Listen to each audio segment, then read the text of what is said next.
Welcome to Season 3 of Public Health on Call, a podcast from the Johns Hopkins Bloomberg School of Public Health. I'm Josh Sharfstein, Vice Dean for Public Health Practice and Community Engagement and a former Secretary of Maryland's Health Department. Our goal is to bring scientific evidence and experience to the public health news of the day through informative interviews with scientists, community leaders, policy experts, public health officials, clinicians, and more. If you have ideas or questions for us to cover, please email us at publichealthquestion@jhu.edu. That's publichealthquestion@jhu.edu for future podcast episodes. Hi, I'm Lindsay Smith Rogers, the producer of Public Health on Call. The theme of this year's National Public Health Week is Building Bridges to Better Health. Dr. Georges Benjamin, president of the American Public Health Association, talks today with Dr. Josh Sharfstein about the poor condition of these bridges, from archaic lab technology and a sparse workforce to gross inequities in healthcare. They discuss what needs to be done to fix the system so these inequities and current and potential health threats can be addressed to save lives. Let's listen. Dr. Benjamin, it's great to have you back on the Public Health on Call podcast and during National Public Health Week. Josh, I'm glad to be here. Thanks for having me again. So the theme for National Public Health Week is building bridges to better health. And I guess I want to start with the concept of a bridge and what condition are our bridges to better health in right now as we're talking in April 2021? You know, one of the challenges that COVID-19 has exposed is the fact that both ends of our bridge in public health are very fragile.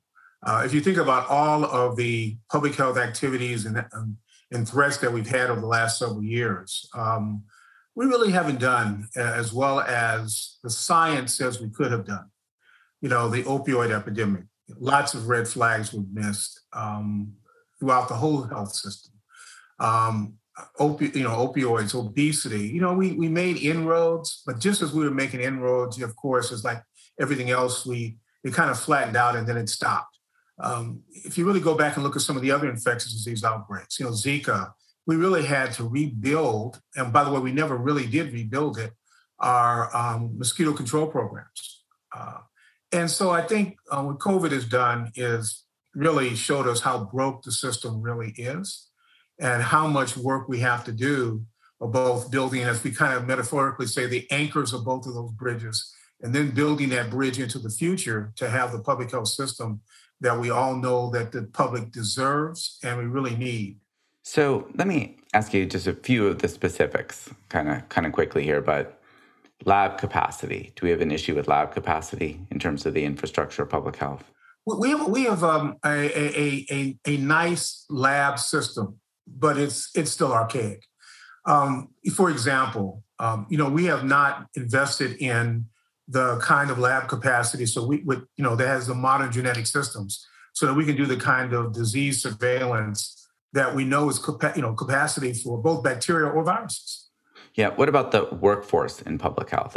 There's been a decline in the workforce. How would you characterize the state of the workforce? Well, we've lost over 50,000 jobs over the last 10 years. And people say that we probably need at least 100,000 new jobs overall because we're already in a deficit. But by the way, we don't need 50 or 100,000 of the old jobs we had. We need to have a new set of jobs that will have the skill set to go into the future, particularly like laboratories. The genetic science that the old laboratorians use is very different than what the new laboratorians need.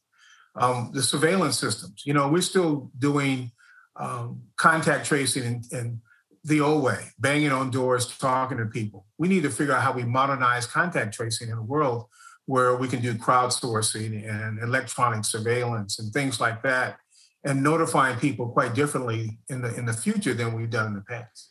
Then there's also the data systems. And, one of the big challenges now is that there's very little data on some issues with respect to equity, even though we realize it's such a big challenge. I used to give a talk to organizations about antiquated systems, and I would use dinosaurs and carbon paper and fax machines. Well, it turns out that I was wrong about fax machines, since a fair number of our local health departments are moving data around by fax machines. They're filling them out with the pen and paper, and the systems are just, not up to the kind of technology that we know exists today. So let's transition to imagining, fixing this bridge, getting to a place where we can do a lot better in preventing illness and keeping people healthy. What does that public health system look like? It's a system that there's a no wrong door philosophy, no matter where a health threat enters the system, whether it's through the public health system, whether it's through an astute occlusion, whether it is through some data system that some research is analyzing for some other purpose, that health threat can be rapidly identified, analyzed, and then a plan put in place to address it. And we don't have that system yet.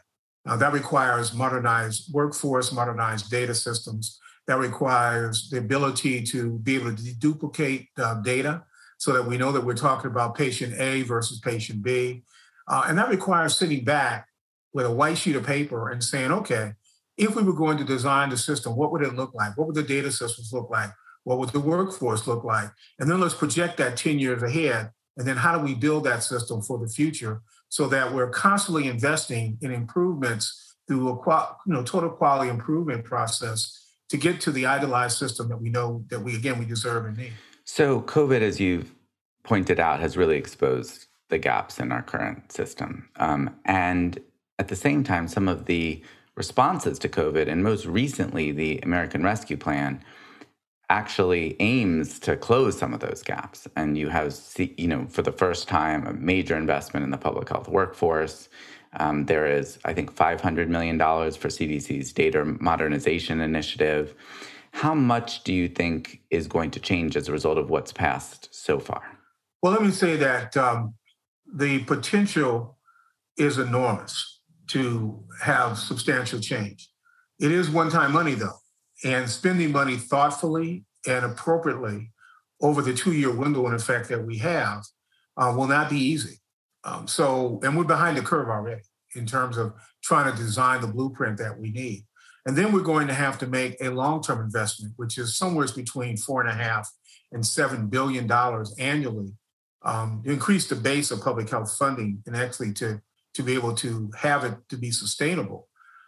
Because I think that one of the things that we also have to build in that blueprint is the rift that we saw in equity. We knew that inequities existed. Those health inequities have been there for years. We knew about them, but there's no one now who can say that they didn't know about it. And so this system also has to be designed in a way to not just do things where we used to do them, but to actually close those inequities and improve health for all at the same time. Because there's two ways to close inequities. You can bring the health status of the people that are most benefited down, or you can bring the people who are least benefited up, or you can close that gap and increase the health improvement for everyone. And of course, that's the method that we want. We want to improve the health for everyone as well as closing those gaps. So in the United States, that's a complicated endeavor because we have the federal government, we have state governments, we have local governments, we have different, governing bodies for each of them. We've seen the patchwork that exists with COVID. How do you imagine that consistent progress to close the gaps in our public health system could happen in this country? It's going to take profound leadership, focus, and thoughtfulness. And we have a health secretary who's very thoughtful, but he's going to, of course, need to provide the leadership for us to get there. And we in the public health community, non-governmental public health community, are going to have to provide an awful lot of leadership because we have an administration that's willing to partner with us. We have good, solid leaders in that administration, and we're going to have to find ways to partner with them thoughtfully. And, there's 2 or 3 coalitions out there that have already been designed that can basically refocus their efforts once we get COVID under control to once and for all building the public health infrastructure. As you know, we've got enormous blueprints out there. We just haven't ever put them all together. Now, some people have suggested that one way that this might come together is for the federal government to put funding on the table and say, here's our expectation for you as a local health department, you as a state health department. And if you're able to meet it, then you can get the extra funding. And basically use the federal government's power to fund, to drive change to the system, because you can't just have it as a dictate necessarily from Washington in a federal system like we have, where a lot of the authority rests with states. I think that's where we have to do that. And, of course, in Maryland, we have that model, right, with the core funding model that we have for local health departments. But it does require goodwill. It does require consensus. And if we do it in a way where states feel that states' rights are being overly violated, we won't get anywhere.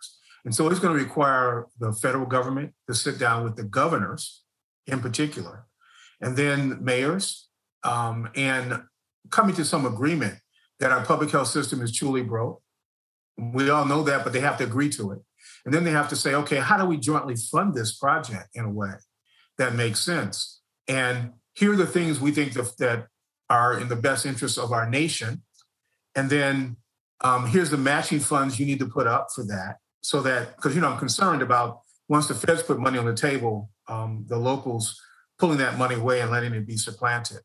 And we need to do it very much like the Medicaid model in many ways, or the model we have in Maryland for core funding, where the states can put, the feds, the state puts up money and the locals match it, or the feds put up money and the states match it. And then we need to, come up with the formula for each state, but it's going to take some work to do that.